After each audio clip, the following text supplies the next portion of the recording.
À la primature, le Conseil national de dialogue politique CNDP se réunit cet après-midi sous la présidence du Premier ministre chef du gouvernement Brigitte Raffini. La question du fichier électoral biométrique était au centre des discussions.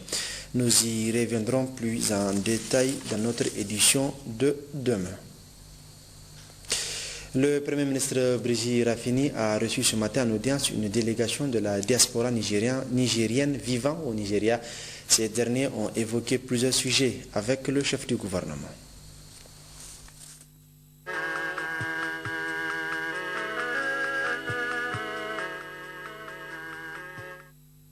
Ouverture ce matin de la session ordinaire au titre du mois de novembre 2013 du Conseil supérieur de la communication CSC. Au cours de cette session, il sera examiné, adopté des cahiers des charges des télévisions privées, compte rendu Sadi Sanda, Isaac Issa. Cette session ordinaire au titre du mois de novembre 2013 du Conseil supérieur de la communication a pour ordre du jour l'examen et l'adoption du projet de cahier de charges des télévisions privées fixant les obligations qui incombent à tout bénéficiaire d'une autorisation d'un service de télévision privée d'une part et l'examen du rapport du groupe de travail chargé de la répartition du fonds d'aide à la presse d'autre part.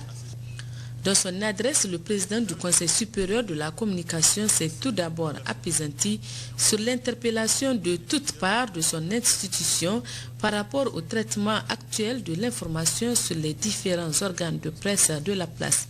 Pour Abdraman Ousmane, nul ne peut dénier à une structure, à un citoyen, le droit d'émettre un jugement sévère ou infondé soit-il sur le travail du CSC. Je voudrais exprimer toute ma satisfaction à l'endroit du comité pour la rigueur et le sens de responsabilité avec lesquels il avait accompli son mandat. Les recommandations pertinentes qu'il a formulées vont permettre au Conseil supérieur de la communication d'adopter la nouvelle délibération déterminant les modalités de répartition du fonds d'aide à la presse pour les années prochaines. En fondant l'espoir que tous les efforts que le Conseil supérieur de la communication est en train de déployer dans des conditions de travail assez difficiles, donc en fondant l'espoir que tous ces efforts puissent produire les résultats escomptés, je déclare ouvert les travaux de la session ordinaire du Conseil supérieur de la communication au titre du mois de novembre 2013.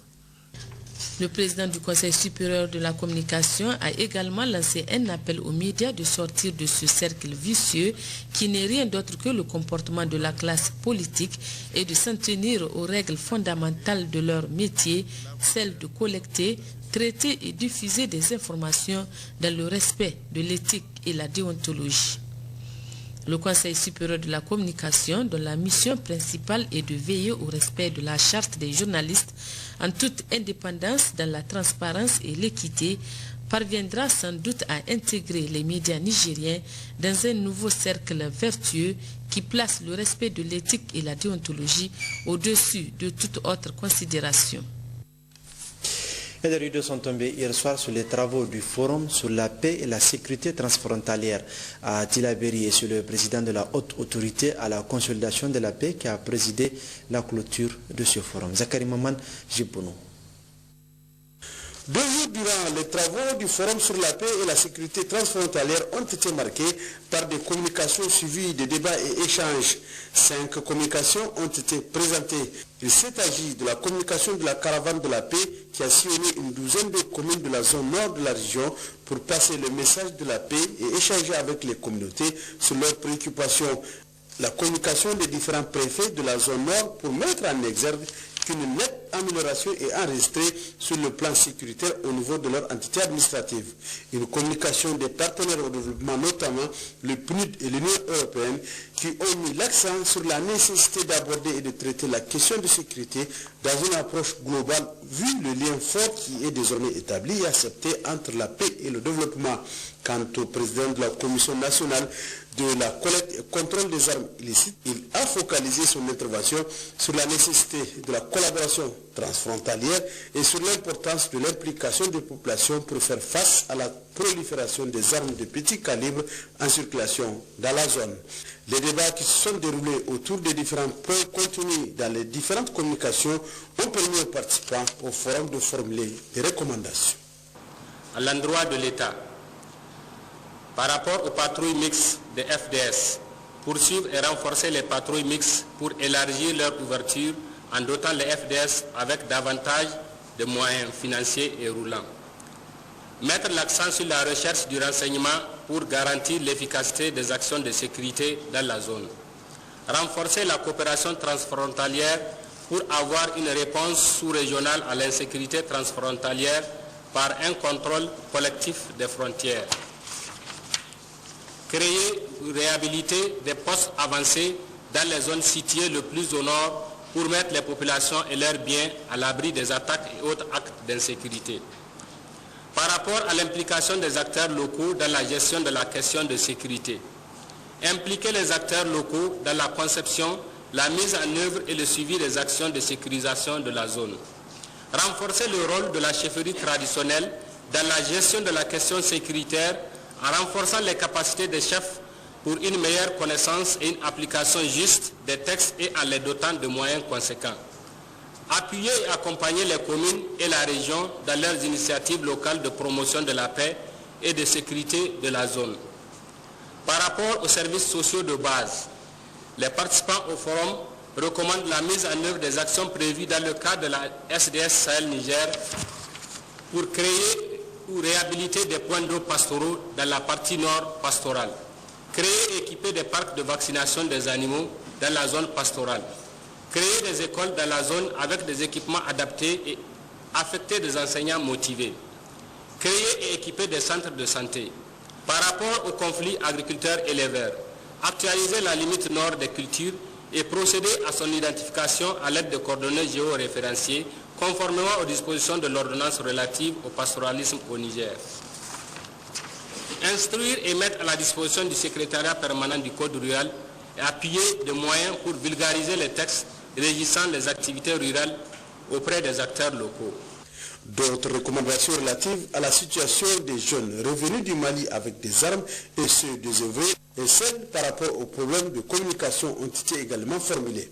En procédant à la clôture du forum, le président de la haute autorité à la consolidation de la paix s'est félicité des conclusions auxquelles les participants sont parvenus dans l'attente d'une feuille de route, comme l'a si bien dit le Premier ministre, chef du gouvernement, son Excellence Brigitte Raffini, à l'ouverture du forum.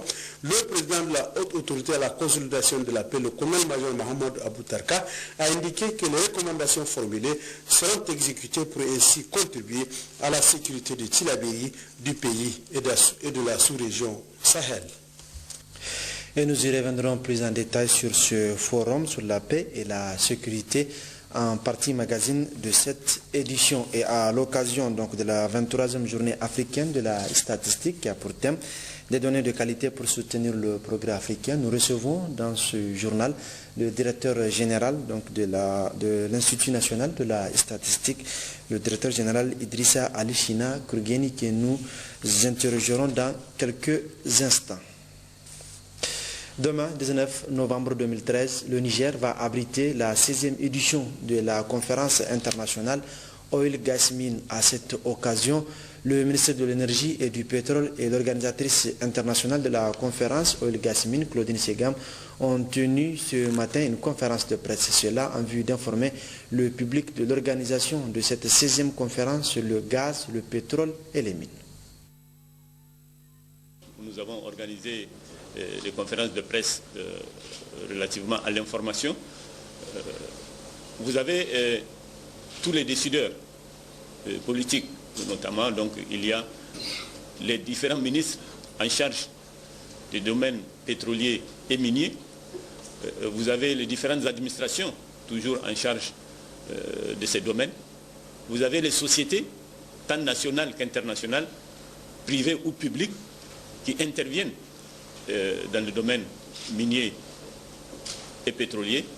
Vous avez des personnalités telles que des juristes, des conseillers, des économistes qui interviennent également dans ces deux domaines, qui sont conviés à cette 16e session.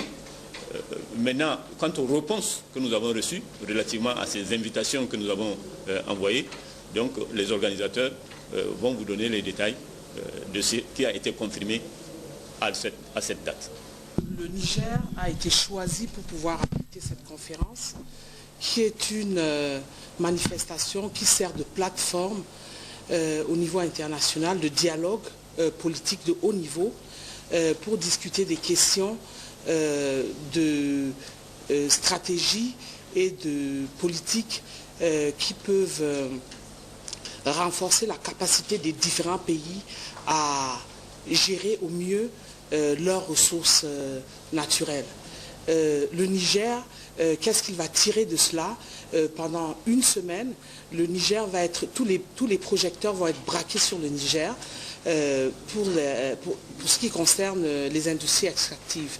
Donc on attend énormément de participants de haut niveau qui vont venir d'environ une trentaine de pays dans le monde pour venir échanger les expériences, et le Niger pourra ainsi apprendre de leurs pairs ce qui se passe ailleurs, quelles sont les erreurs qui ont été commises dans la gestion des ressources naturelles, quelles sont les bonnes leçons qui ont été apprises pour pouvoir en tirer le meilleur parti possible.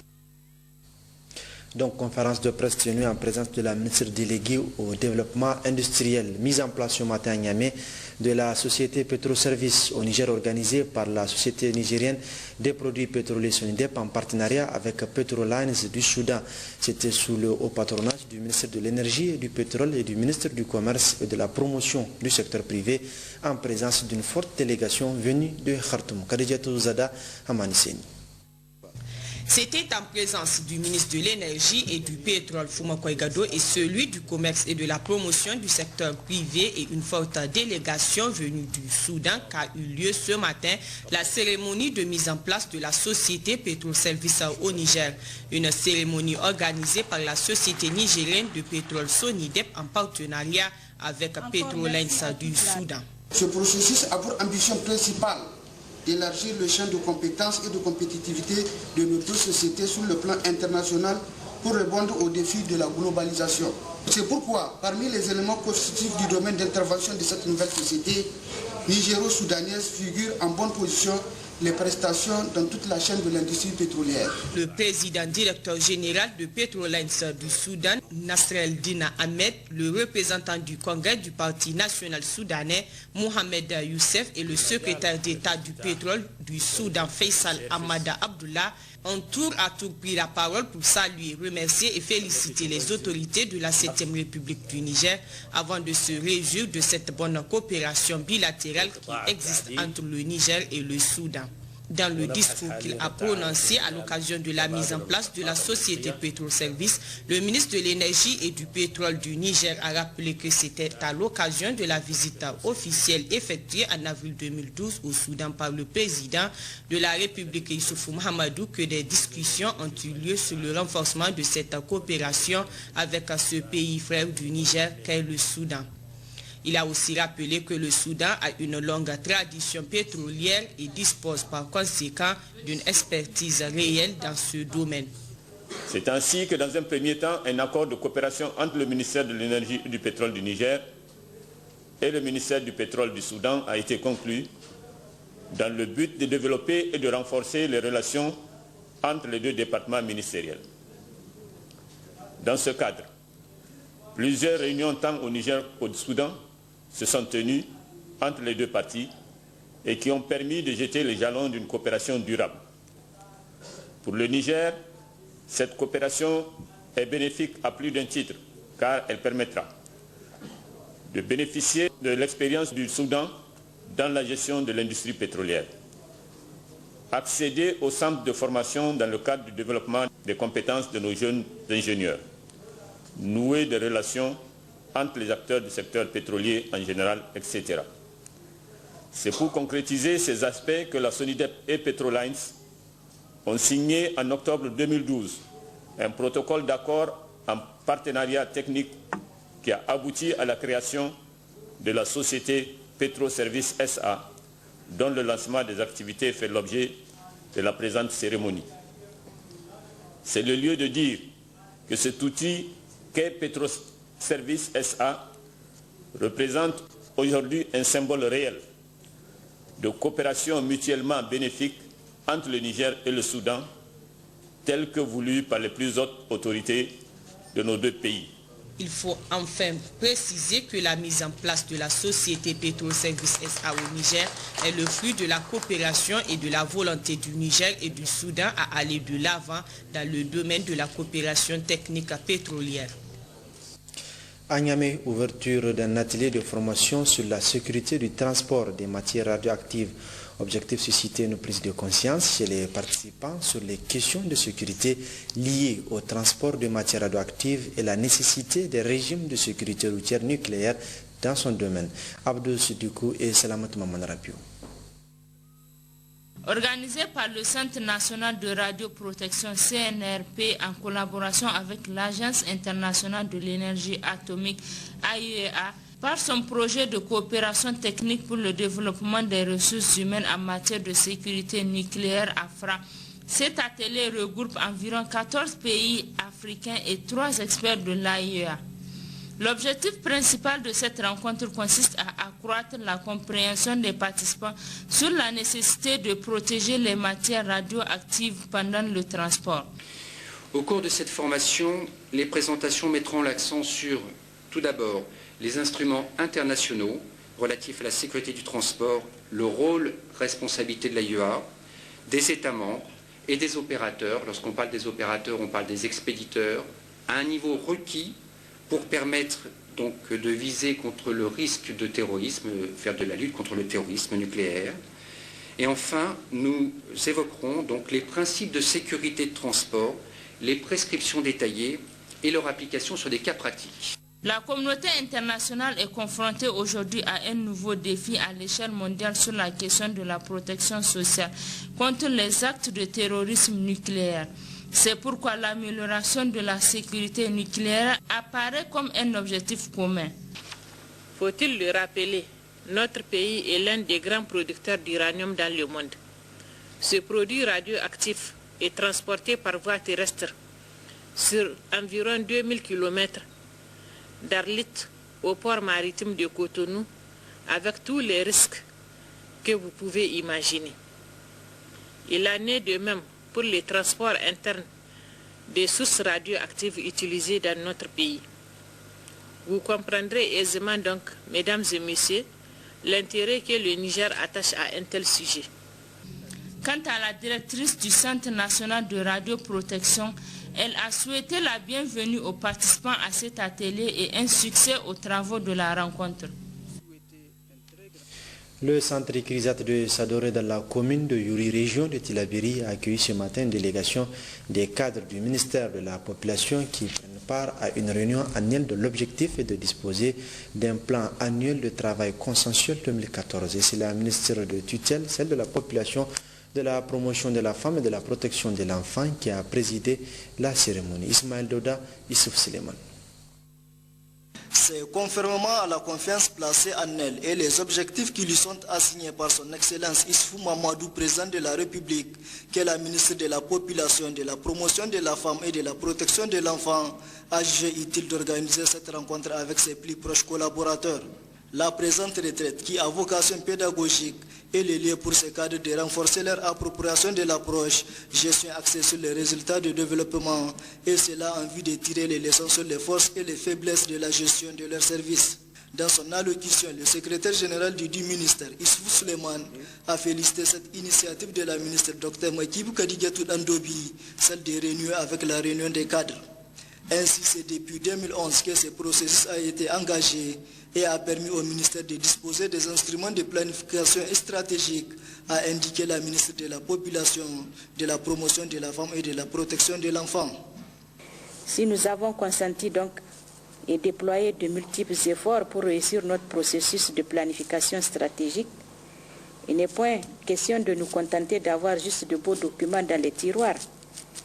Il faut faire en sorte que les discours que nous tenons puissent vraiment être appuyés par une mise en œuvre cohérente et efficace et efficiente également. C'est pour ça que j'insiste à ce que tout le monde puisse comprendre l'importance de cet atelier et que chacun mette du sien pour que nous puissions réussir, Inch'Allah. Donc c'est le lieu de vous rappeler que le gouvernement de la 7e République s'est résolument engagé à améliorer les performances de notre pays, notamment en ce qui consiste le rythme de conception et d'exécution des programmes et projets, mais aussi et surtout celui de la consommation des crédits qui nous sont alloués. Je vous exhorte tous à prendre tout cela au sérieux, poursuivre les exposés, échanger sans complaisance sur la pertinence et la faisabilité des activités que vous formulez, formuler des recommandations qui vont permettre de nous axer sur la performance de chacun donc du ministère. Au cours des 4 jours qui va durer cet atelier, il sortira un bilan de réalisation 2013 et la programmation des activités au titre du plan annuel de travail 2014, permettant une amélioration des performances du ministère. Fin des travaux du quarantenaire de la Banque ouest-africaine de développement BOAD à Lomé au Togo. Les participants venus de 8 pays membres de l'UEMOA ont formulé plusieurs recommandations pour renforcer l'intégration économique. Borik Albadia, Askou Jibrila. 2 jours durant, les participants venus des pays membres de l'UEMOA ainsi que les partenaires techniques et financiers ont eu des échanges fructueux sur les actions menées par la Banque ouest-africaine de développement BOAD en 40 ans et les perspectives pour les années à venir. L'initiative 3N, les Nigériens nourrissent les Nigériens, est un exemple apprécié par les participants au forum de Lomé. Le directeur... C'est un honneur pour nous, dans la mesure où nous sommes, j'allais dire, le seul pays qui a été invité dans le cadre, qui a fait partie des panels. Sinon, tous les autres qui ont fait partie de ces panels sont des experts venant de différentes institutions internationales. Donc nous étions la seule institution nationale à participer à ce panel. Cela donc est un honneur pour le Niger, est une reconnaissance aussi de ce que nous sommes en train de faire au Niger dans le cadre de l'initiative 3N. Et vous avez été témoin combien donc l'exposé que nous avons fait, en fait, pas simplement dans le cadre de l'initiative 3N, mais notre compréhension de la question de l'insécurité alimentaire dans la région et les réponses que nous apportons à cette insécurité alimentaire, notre vision qu'il faut, notre vision au niveau de la sous-région et ce que nous faisons concrètement dans le cas du Niger, nous avons en tout cas, de notre point de vue, suffisamment édifié l'audience. Le directeur de coordination des missions résidentes et prospection de la Banque ouest-africaine de développement souligne les actions menées par son institution au Niger. En 40 ans, nous avons eu à mener des actions pour relever le niveau des infrastructures dans l'espace UEMOA et particulièrement au Niger. Nous avons eu à contribuer au financement de la route Zender-Agadez. Nous avons financé la route Gaya-Bela, pardon. Nous avons financé la route Filengue-Abala-Tawa. Nous avons contribué au financement de la route du boulevard Askia. Et bientôt, nous interviendrons dans le financement, dans le cadre du projet Niamey-Niala, de 70 km de voirie urbaine et de voies et voiries urbaines à faire au niveau de Niamey. Nous avons également contribué au financement de la route Maradi-Madarumfa, frontière du Nigeria. En 40 ans, la banque a eu à contribuer au développement des infrastructures au Niger. Elle a également contribué au développement de l'assainissement et de l'approvisionnement en eau potable des villes, au niveau de Tilaberi, au niveau de Zender, au niveau de Niamey. Nous sommes dans le pool des bailleurs de fonds en ce qui concerne le barrage de Kandadji. Et nous avons fait pratiquement un conseil en termes de réunion de bailleurs de fonds qui s'était tenue à Djeddah avec la contribution des 2 premiers ministres du Mali et du Niger, parce que c'est un programme que nous avons visualisé la construction des barrages en termes de programme, puisque au Mali il y avait le barrage de Taoussa et au Niger il y avait le barrage de Kandadji. Nous avons également contribué pour la mise en valeur du barrage en finançant les études pour à peu près 2000 hectares d'aménagement irrigué à faire.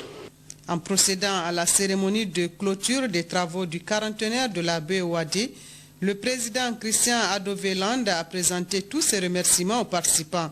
Il a noté avec satisfaction les résultats concluants issus des présentes assises qui seront prises en compte dans les programmes de la dite institution.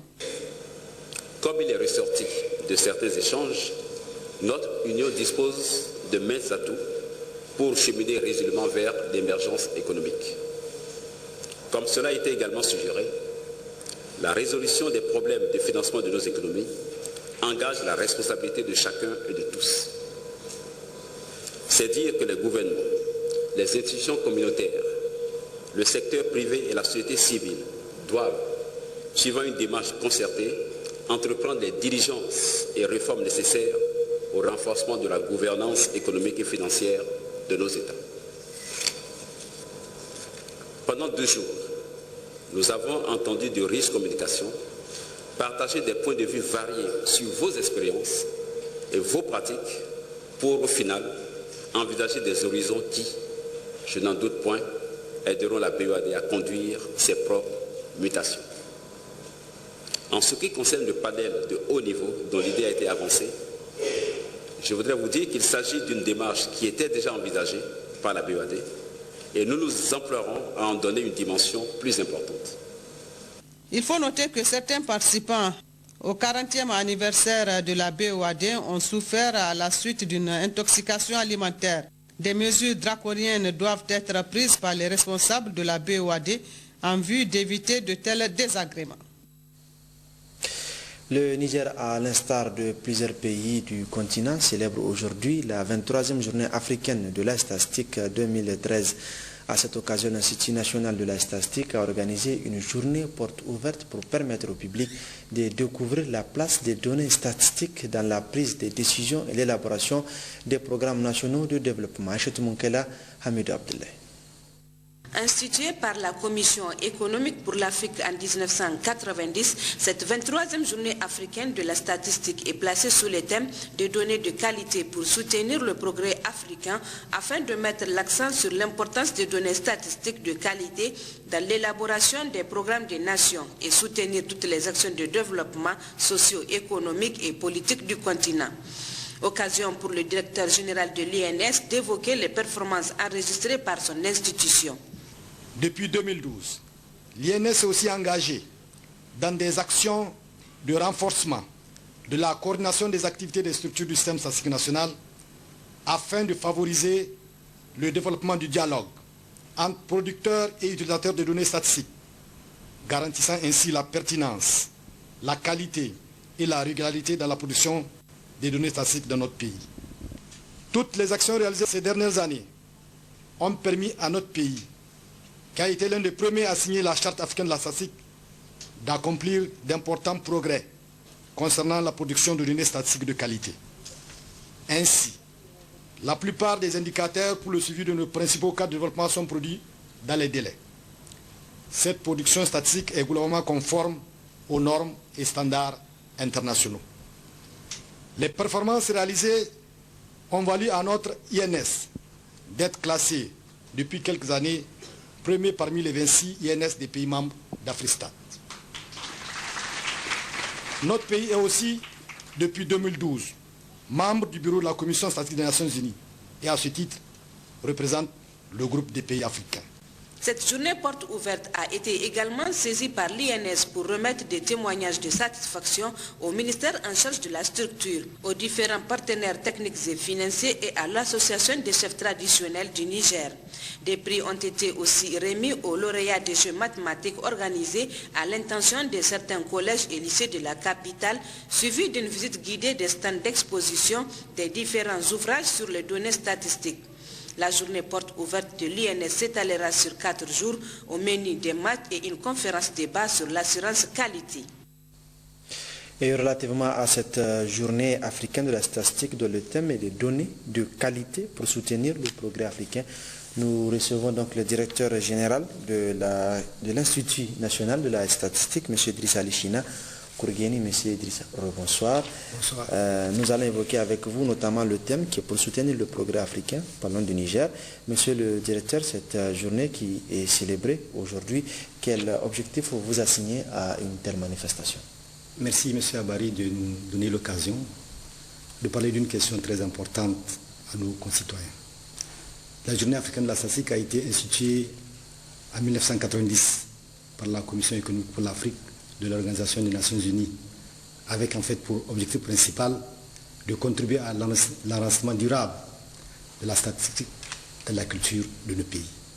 En fait, il s'agit à cette occasion de faire des activités d'information, de sensibilisation pour que les autorités politiques et administratives accordent une importance particulière à la statistique, afin qu'elles mobilisent des ressources financières, matérielles et humaines nécessaires aux structures statistiques pour qu'elles puissent accomplir leur mission de manière convenable.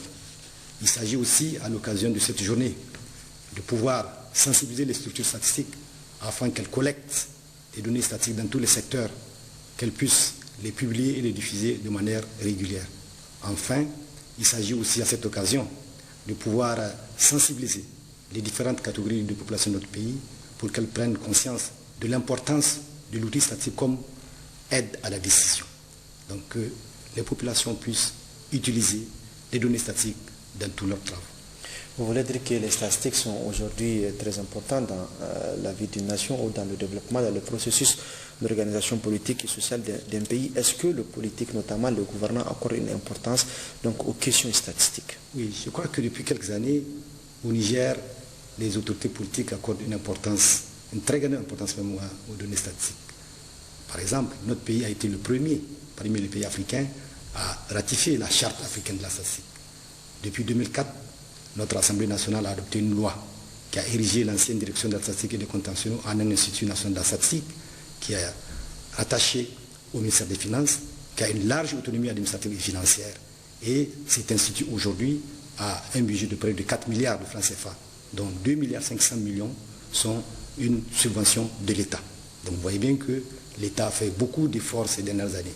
Mais ces efforts ne sont pas suffisants, parce que si effectivement il y a beaucoup de ressources qui sont mobilisées pour l'INS, nous disons qu'au niveau des structures sectorielles, les structures donc statistiques qui sont au niveau des départements ministériels, l'importance n'est pas en tout cas ce que nous attendons. Nous constatons par exemple que les budgets de ces structures statistiques sont insuffisants. Nous constatons que les ressources humaines qui sont mobilisées au niveau de ces structures sont insuffisantes. Et ensuite, nous constatons aussi que beaucoup de responsables n'accordent pas une attention particulière à la statistique. Beaucoup de responsables n'utilisent pas les données statistiques dans le processus de prise de décision.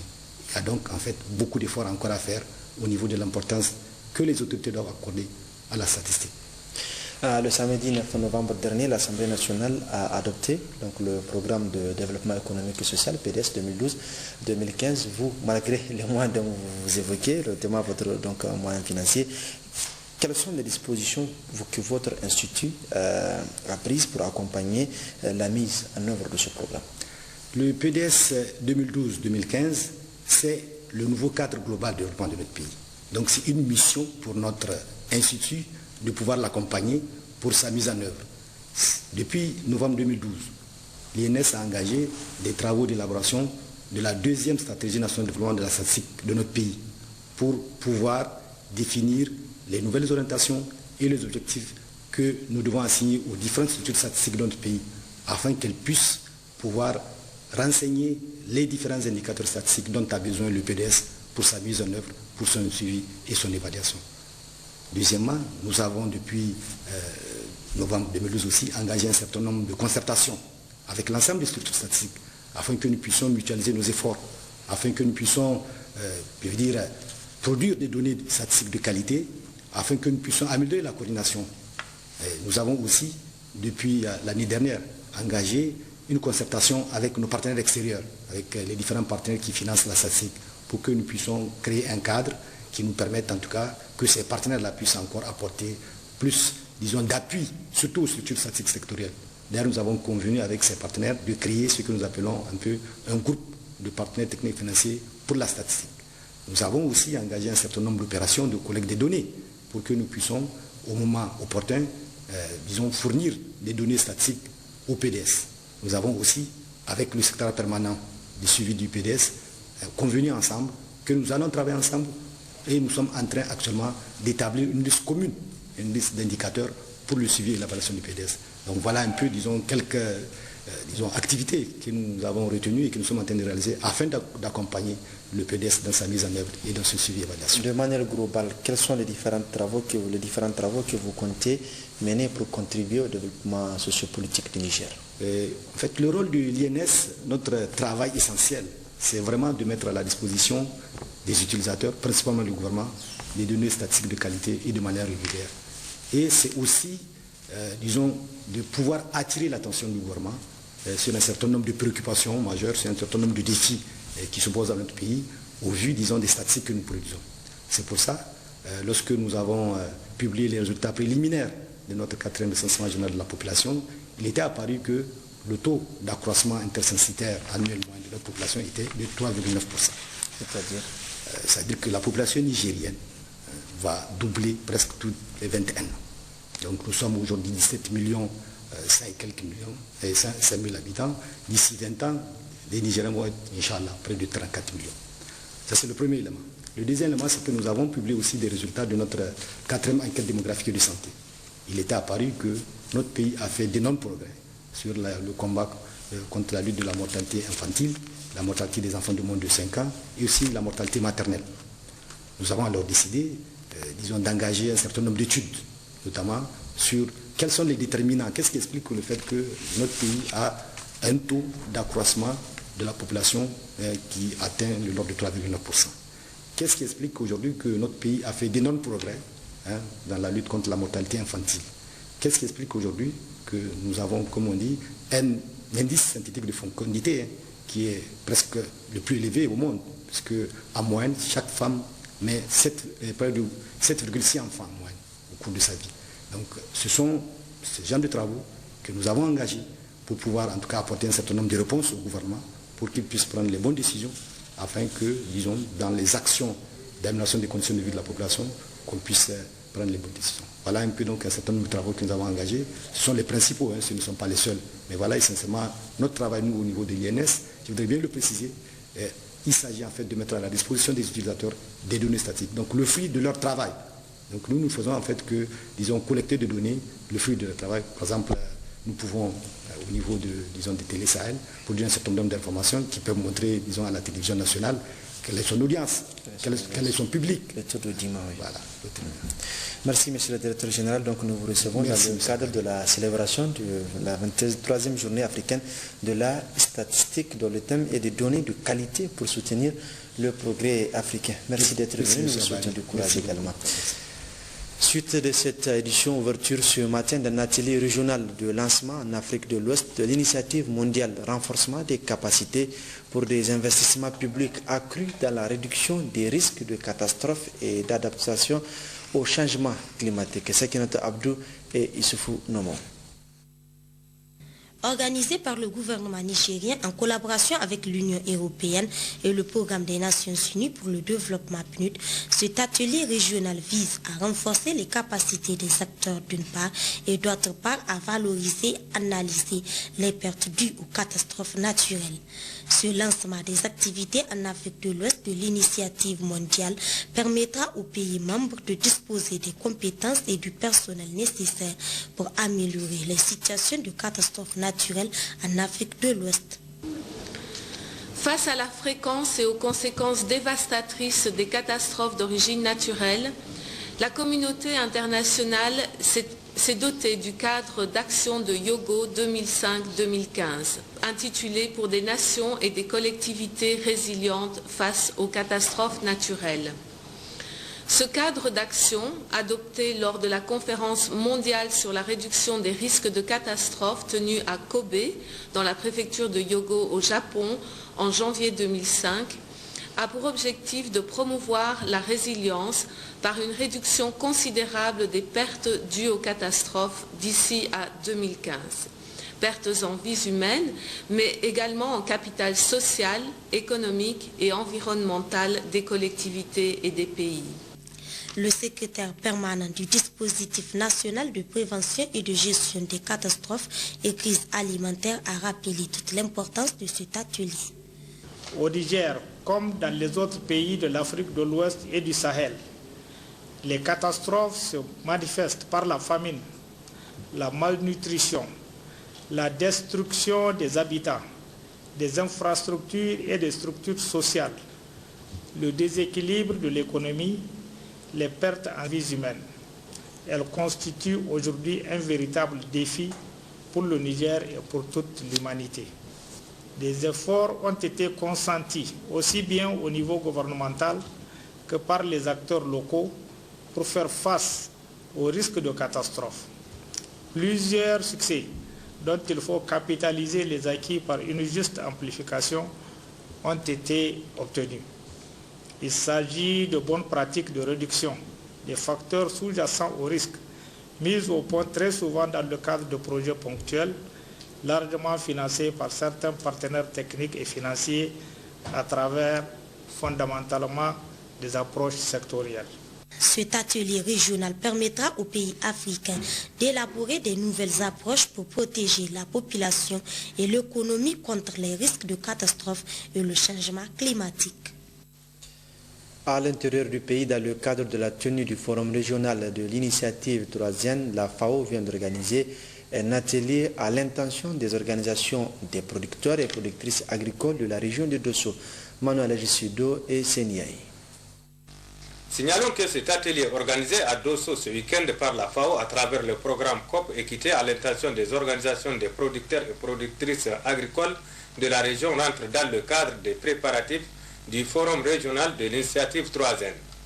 C'est pourquoi, en ouvrant les travaux, le premier vice-président du conseil régional de Dosso, M. Oumar Boubacar, tout en soulignant que la région de Dosso regorge d'énormes potentialités dans le domaine agro-silvopastoral, qui n'attendent que d'être exploités afin d'atteindre les objectifs visés par l'initiative 3N, a demandé aux participants de formuler des recommandations pertinentes afin que la région de Dosso puisse être mieux représentée au Forum national de l'initiative 3N qui sera organisé dans un proche avenir. C'est ainsi qu'après une journée d'intenses travaux, les participants ont formulé plusieurs recommandations lues ici par une participante. Réunis à Dosso le 17 novembre 2013, dans le cadre de l'atelier de préparation à la participation au forum régional de l'initiative 3N, les organisations des producteurs et productrices agricoles de la région de Dosso recommandent à l'État 1. Une forte implication des producteurs et productrices agricoles dans la mise en œuvre de l'initiative 3N. 2. La mise à la disposition des producteurs des intrants et équipements agricoles de qualité, accessibles et au moment opportun. 3. Le renforcement des structures de développement rural en personnel qualifié. 4. La mise en valeur du potentiel irrigable de la région.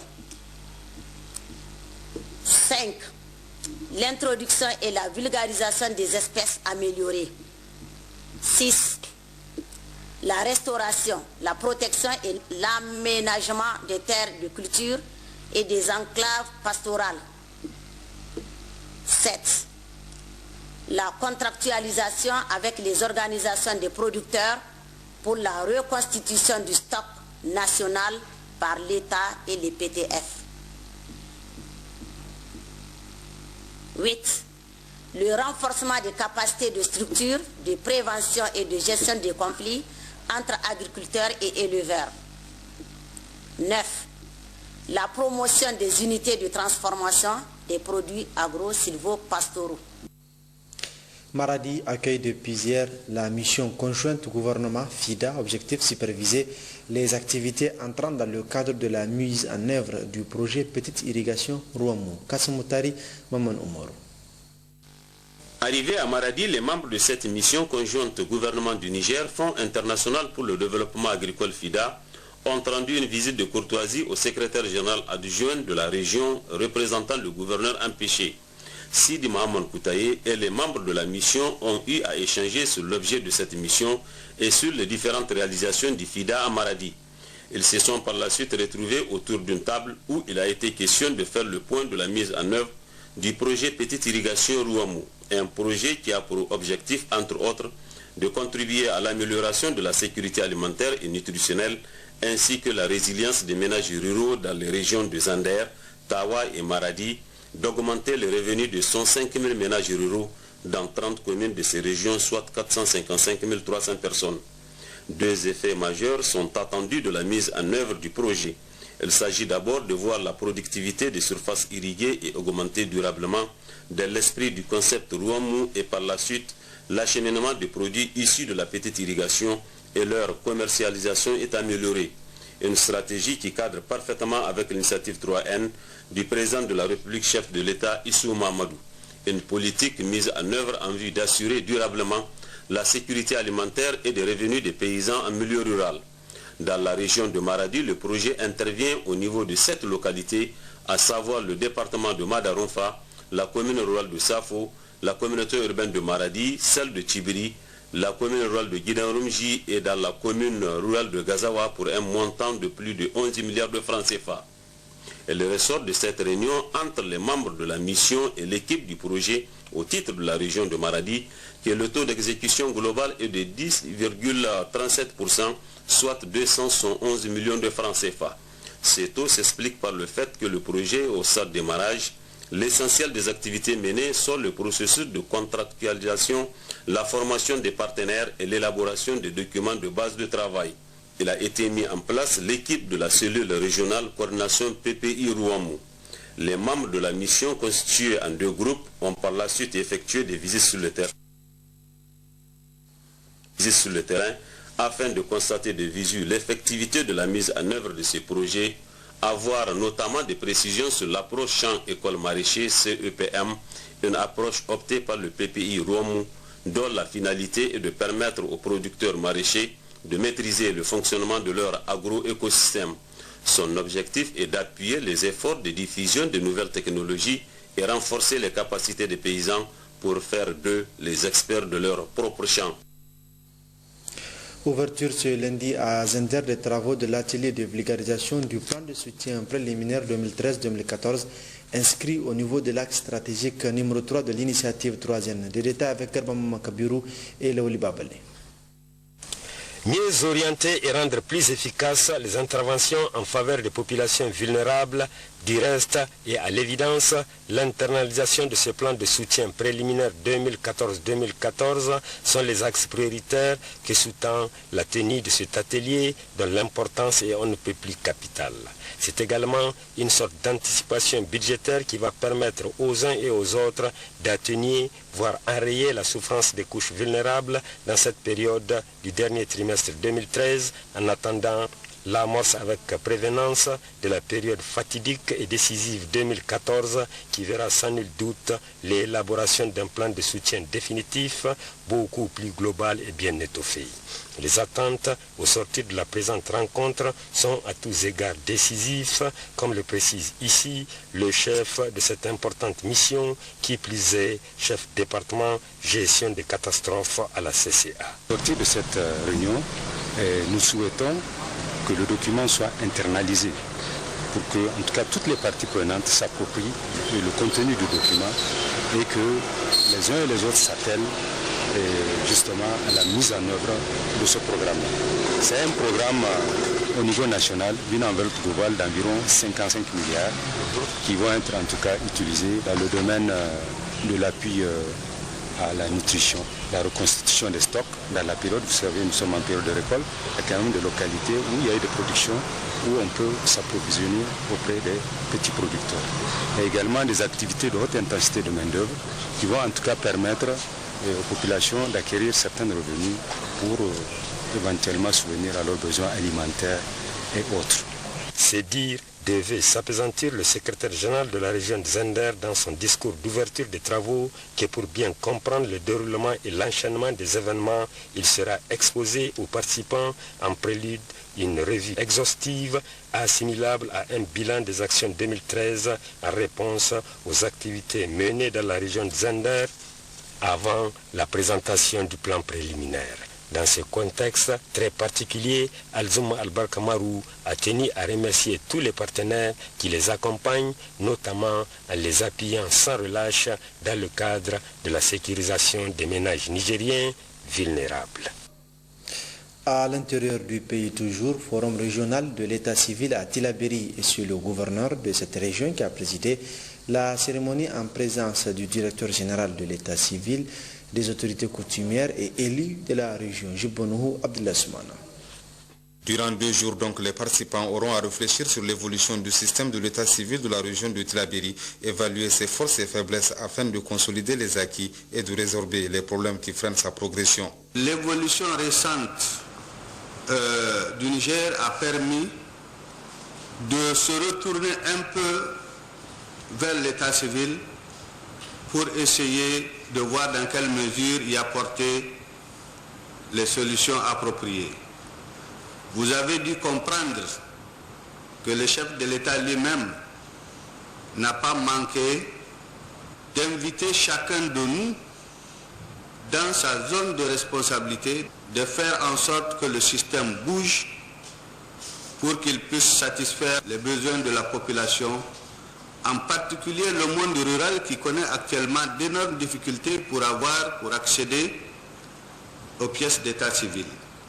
Nous nous sommes consultés avec beaucoup de nos partenaires et nous sommes dit que l'une des solutions, l'une des alternatives nous permettant d'aborder avec beaucoup plus d'efficacité et d'engagement, c'est de ramener la réflexion au niveau des régions pour que chaque région se penche sur ses problèmes propres et qu'ensemble tous les acteurs de l'état civil puissent envisager des solutions qu'ils vont mettre en œuvre, qu'ils vont suivre pour voir dans les années à venir ce que sera l'état civil.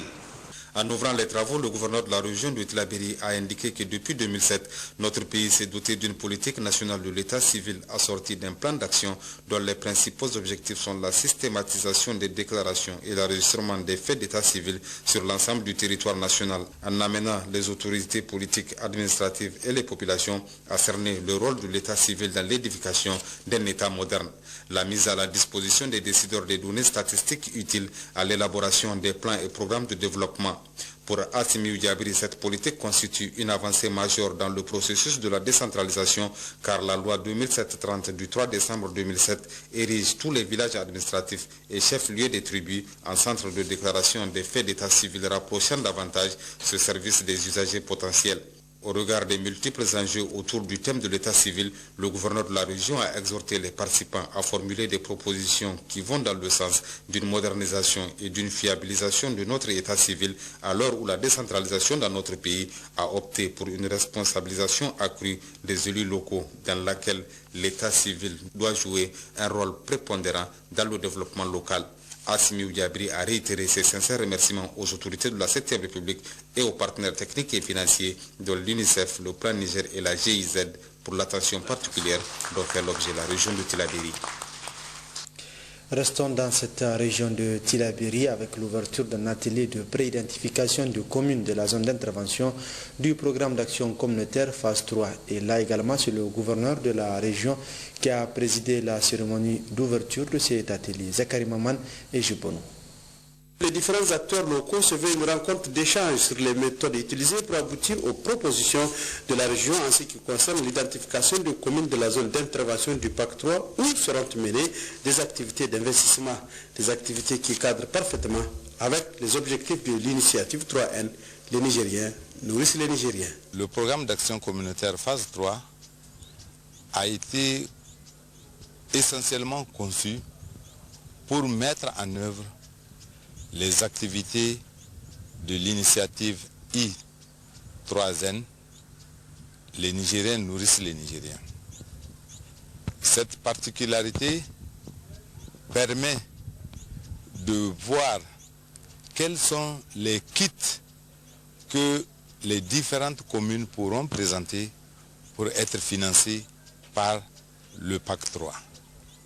Il est entendu que le PAC 3 va intervenir dans une centaine centaines de communes pour tout ce qui concerne les investissements. Donc déjà, il y a eu une mission qui est venue expliquer aux régionaux quels sont les critères de choix des communes intervenant dans le PAC 3. Ces critères étant connus, un comité ad hoc régional a travaillé pour faire la liste des communes par ordre de préférence d'intervention dans le PAC 3.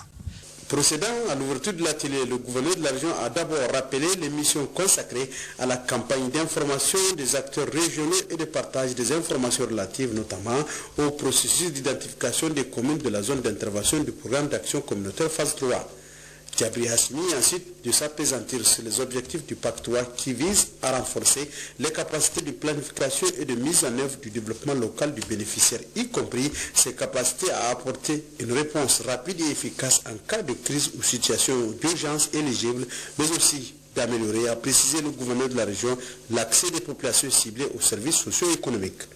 Parlant du processus de préparation de la phase 3 qui a commencé depuis 2011, il est tenu compte, a signifié Djabri Hassimi, des besoins en renforcement des capacités des acteurs au niveau communal, départemental et régional, et il est prévu l'extension des activités du programme aux communes, au conseil régional. Le gouverneur de la région a enfin exhorté l'ensemble des participants à une réflexion approfondie devant aboutir à d'importantes propositions quant à la pré-identification des communes de la zone d'intervention du PAC 3. Ouverture également ce matin à Maradi des travaux de l'atelier régional de pré-identification des communes de la zone d'intervention du programme d'action communautaire phase 3. Là également, c'est le gouverneur de la région qui a présidé la cérémonie d'ouverture. Ibrahim Hassimisso et Abdelkader Idrissa. Il s'agit pour le comité national de rencontrer les comités ad hoc régionaux mis en place par les gouverneurs, d'échanger avec eux et de collecter des informations relatives à leurs propositions, de les analyser et d'en proposer une synthèse au comité de pilotage du PAC 3. Il faut cependant dire que ce processus de préparation de cette troisième phase du PAC a commencé depuis 2011 et a permis l'établissement de documents, la tenue de négociations et la signature d'accords.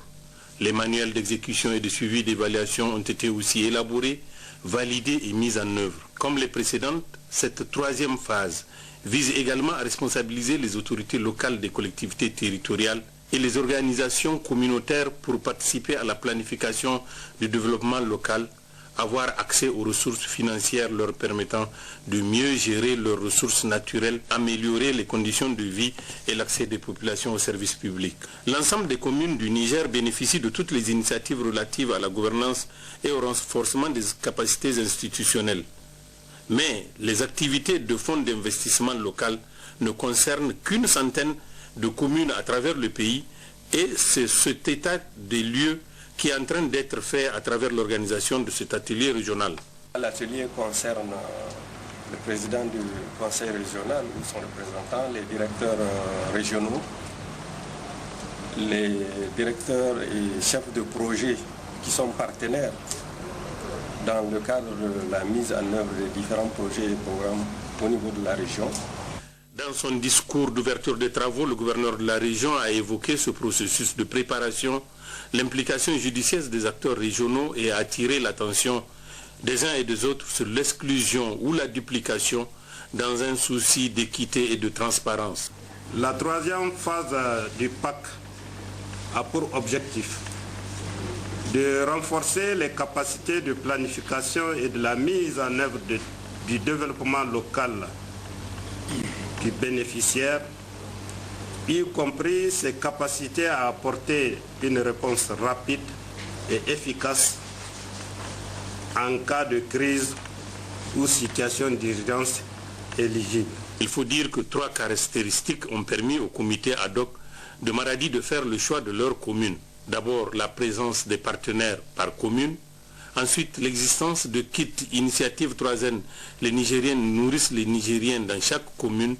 Et enfin, le degré de fragilité environnementale des communes.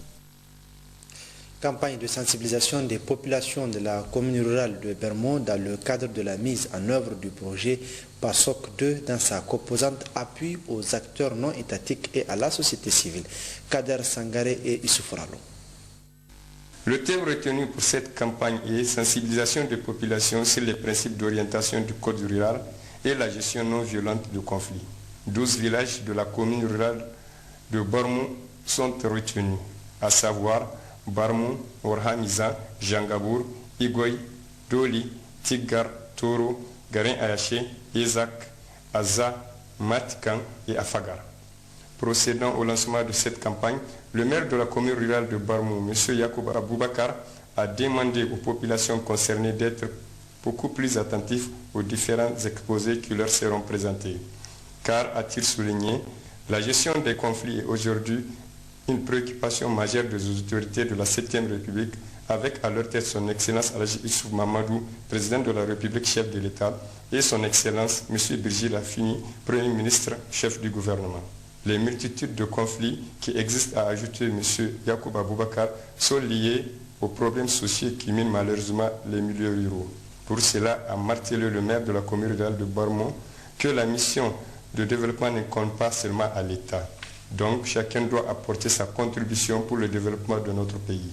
Le président du groupement, Idin Igada, a tenu à remercier les participants pour leur disponibilité et à présenter ce remerciement aux membres de l'équipe pour l'accueil qu'ils ont réservé aux participants. Ce fut au tour des deux experts, M. Ibrahim Chama du réseau Genovico et M. Ali Issoufou, secrétaire général de la commission foncière Kofo Tawa du département de Tawa, qui ont tour à tour développé des thèmes sur les principes d'orientation du code rural et la gestion non violente de conflits. Les populations ont été édifiées au cours des questions-réponses. M. Yacoub Aboubakar, maire de la commune rurale de Barmou.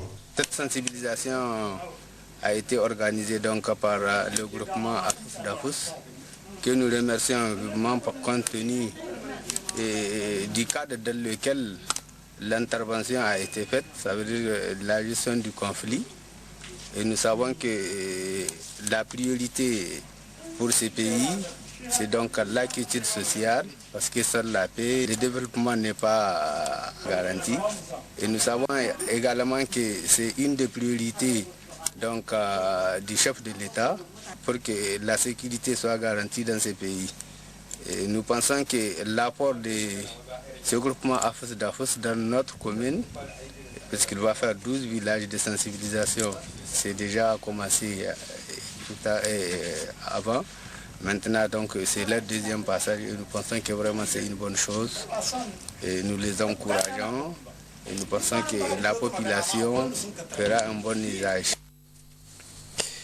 Ouverture donc d'un atelier de validation du plan d'action de la ville de Tawa en matière de foresterie urbaine et périurbaine. Et c'est la deuxième vice-présidente de la ville de Tawa qui a présidé l'ouverture des travaux, Fatih Bamo et Yazirabio. Organisé par l'ONG Kokari avec l'appui financier de la RFAO, cet atelier rentre dans le cadre de la mise en œuvre du projet foresterie urbaine et périurbaine, un projet qui intervient dans la ville de Tawa.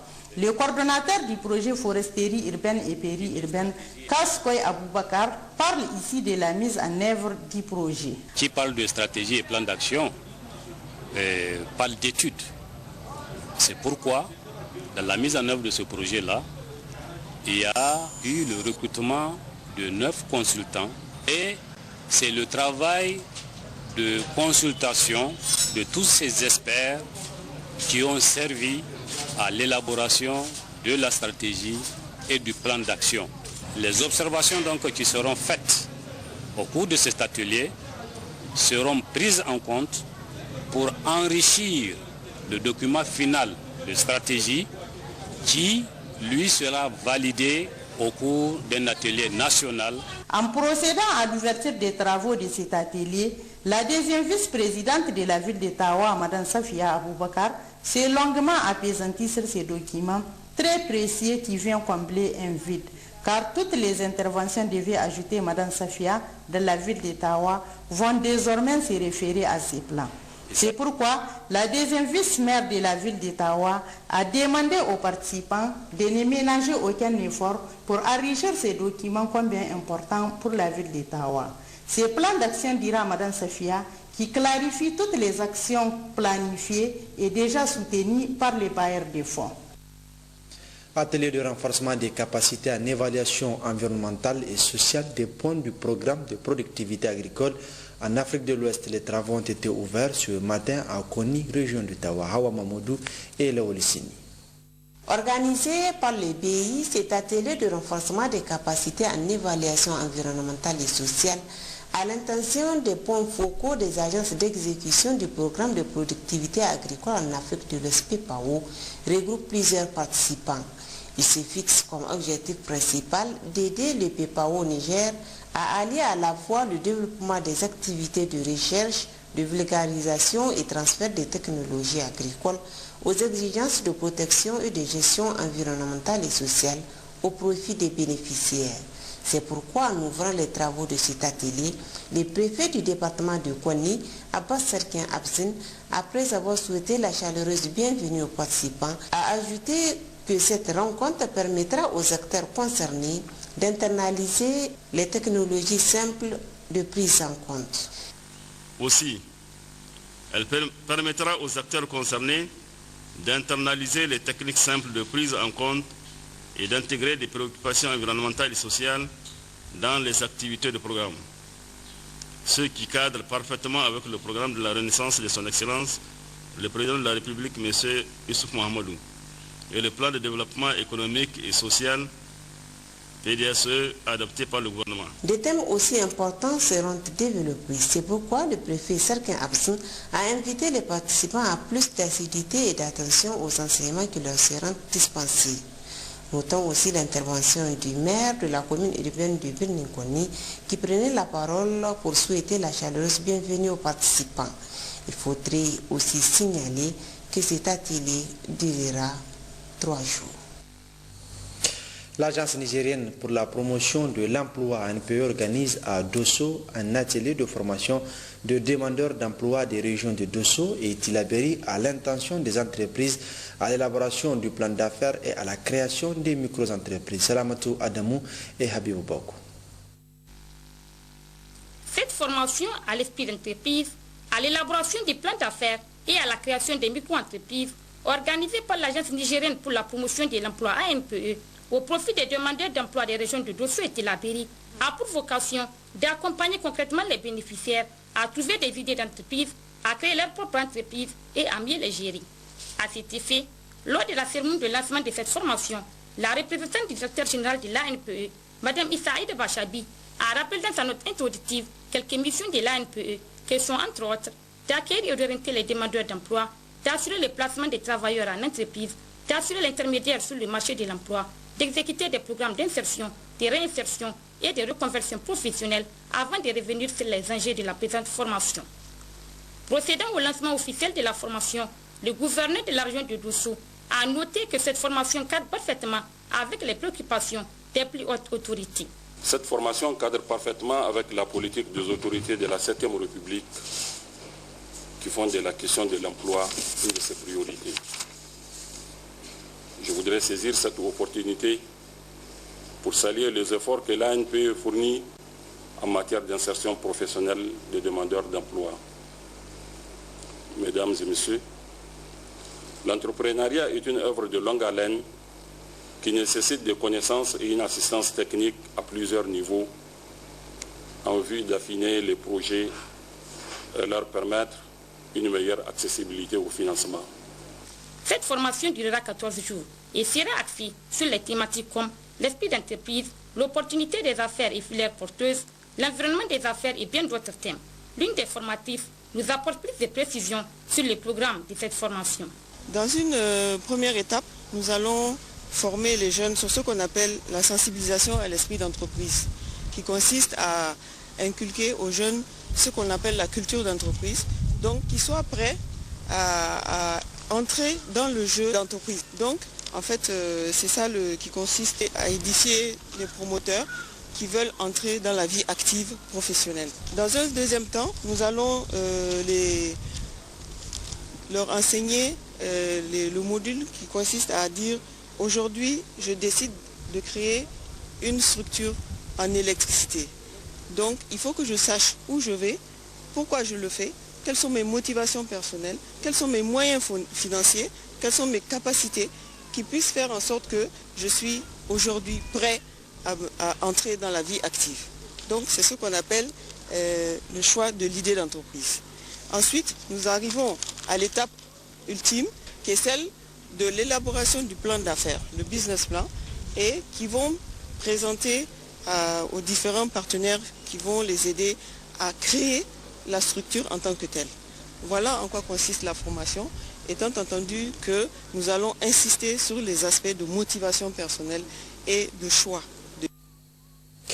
Ouverture des fois d'un atelier de formation sur l'extrémisme violent et la mise en place d'un comité de jeunes médiateurs de la PCT sous la présidence du secrétaire général adjoint de la région Ben Youssouf Abdelaziz Ibrahim Seydou. Cet atelier de formation et de sensibilisation des jeunes contre l'extrémisme violent et la mise en place des comités de jeunes médiateurs de la paix s'ouvre à un moment où la jeunesse nigérienne fait face à de multiples préoccupations liées, comme vous le savez, au manque d'emploi, aux violences en milieu urbain et rural.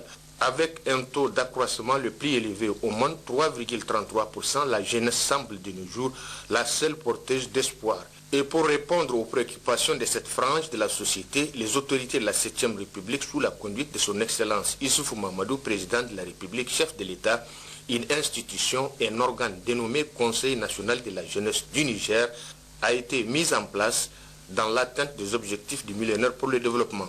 En ouvrant les travaux de l'atelier, le représentant du Conseil national de la jeunesse a, au nom du président de cette institution, adressé ses sincères remerciements à tous les participants et souligne que, vu les multiples problèmes auxquels sont confrontés notre jeunesse, cette session de formation permettra sans nul doute de renforcer la culture civique, le renforcement de l'unité nationale, l'intégration, la promotion de la paix, la sécurité et la stabilité entre jeunes citoyens du pays. Il a, pour terminer son intervention, sollicité à l'endroit de tous les participants à l'atelier de profiter pleinement et faire preuve d'engagement, d'imagination et de créativité. Le Conseil national de la jeunesse, a-t-il précisé, est convaincu qu'un Niger nouveau qui prend à bras le corps les multiples et pesantes préoccupations de la jeunesse réitère sa profonde gratitude et reconnaissance à l'ambassade des États-Unis pour l'appui technique et financier de cet atelier. Intervenant pour sa part, le secrétaire général adjoint de la région, M. Jipotini, a, dans le discours qu'il a prononcé, dit en substance que le choix de DIFA d'abriter la toute première session de formation signifie 3 objectifs.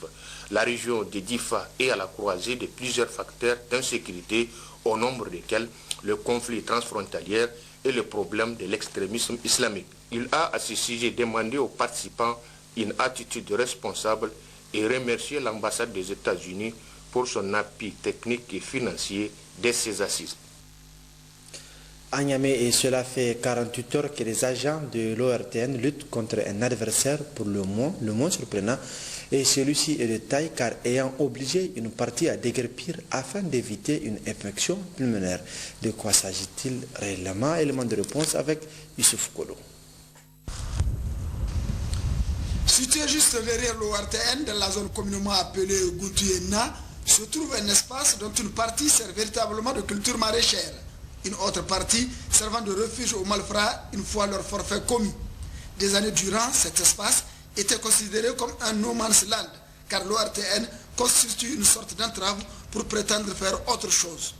Mais en février 2013, tout bouscula lorsque l'idée d'en faire une gare routière afin de congestionner une partie de Katako était émise. Une idée d'art vite rejetée par les agents de l'ORTN, même si plus tard nous a-t-on fait comprendre qu'il s'agit d'un acte provisoire. Ainsi, pour emblayer le terrain, autorisation a été donnée de déverser des ordures en ces lieux. Et de temps en temps, les niveleuses y sont mises à contribution pour l'aménagement du terrain. Voici 48 heures, une même maligne serait à l'origine de ces faits. Que se dégagent alors ces fumées visibles à 5 km à la ronde. Puis, la direction du vent oriente sur 180 degrés la fumée vers l'ORTN. Le gardien s'est vu de l'obligation d'évacuer sa famille, dont un de ses membres est sérieusement atteint. Le bloc administratif aussi, les ateliers comme la menuiserie et le garage y sont également affectés, sans compter l'école supérieure de télécommunications située à côté de l'ORTN. Bref, les lieux sont invivables.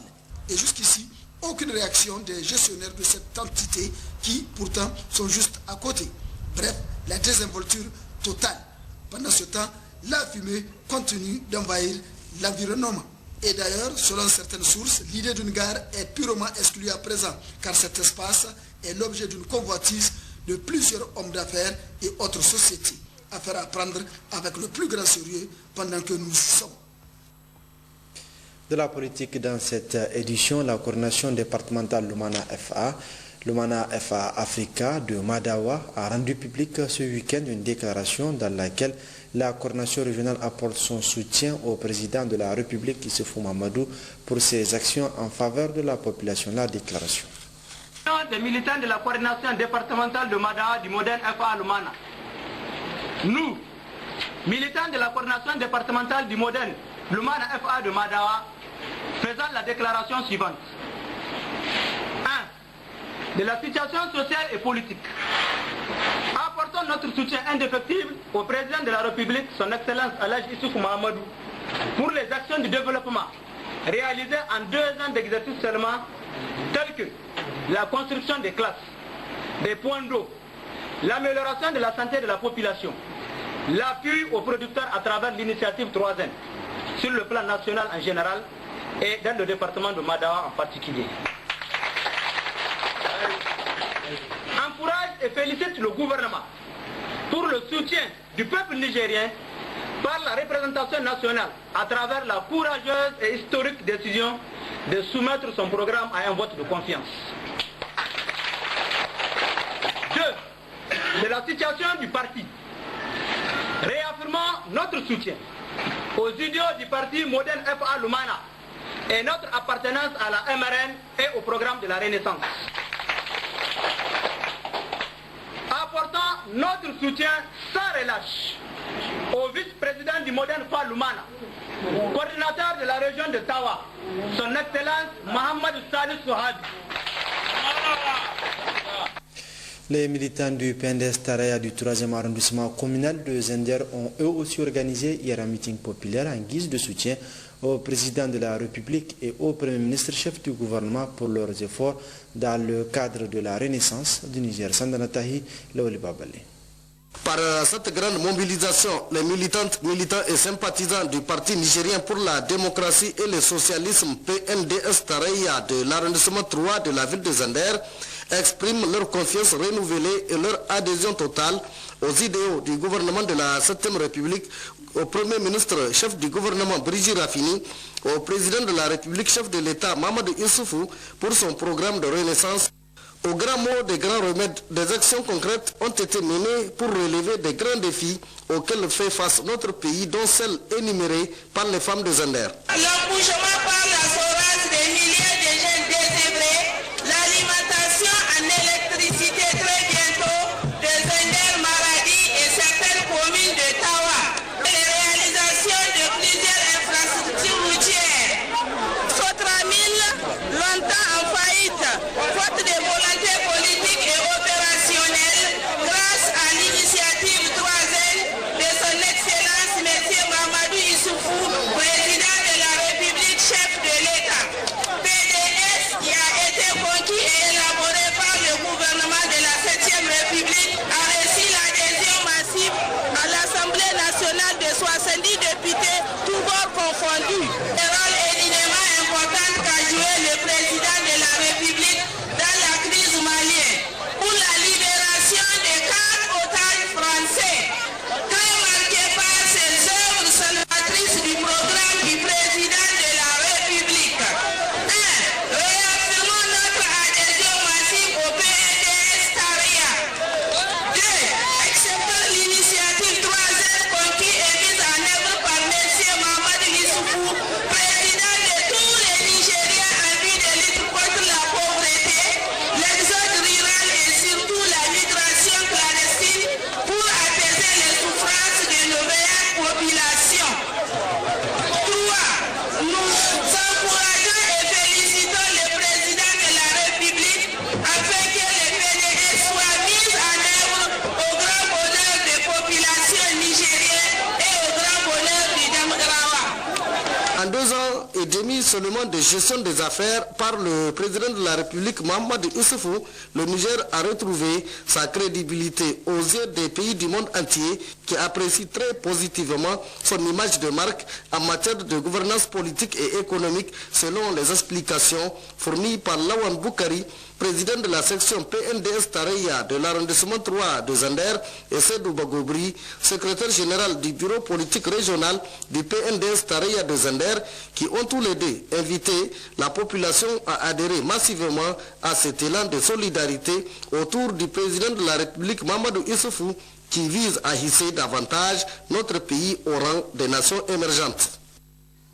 La sous-section MNSD Nassara de la commune urbaine de Tibiri-Douti a rendu publique une déclaration de soutien aux députés nationaux de leur parti qui ont voté en faveur du PDS et qui sont favorables à la formation du gouvernement d'union nationale par le président de la République, Moussa Jariri Abdelkader Idrissa.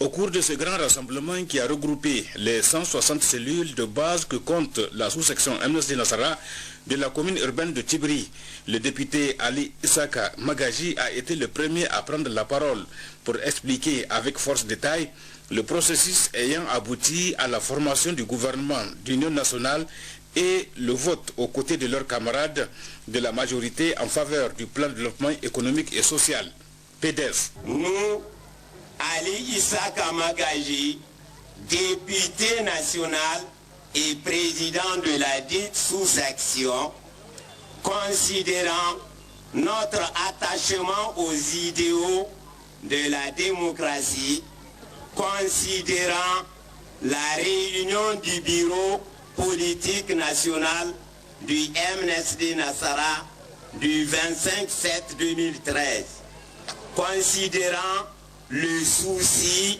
du président de la République du Niger de faire du Niger un pays émergent, le programme 3N de son Excellence le président Mahamadou Issoufou, l'effort fourni par le président de la République de sécuriser les personnes et leurs biens, la motion de confiance du 9/11/2013, la sous-section MNSD Nassara de Tibiri-Gobir soutient fermement notre député national El Hadj Ali Magaji Issaka d'avoir accepté de soutenir le gouvernement d'union nationale et de voter pour le programme de développement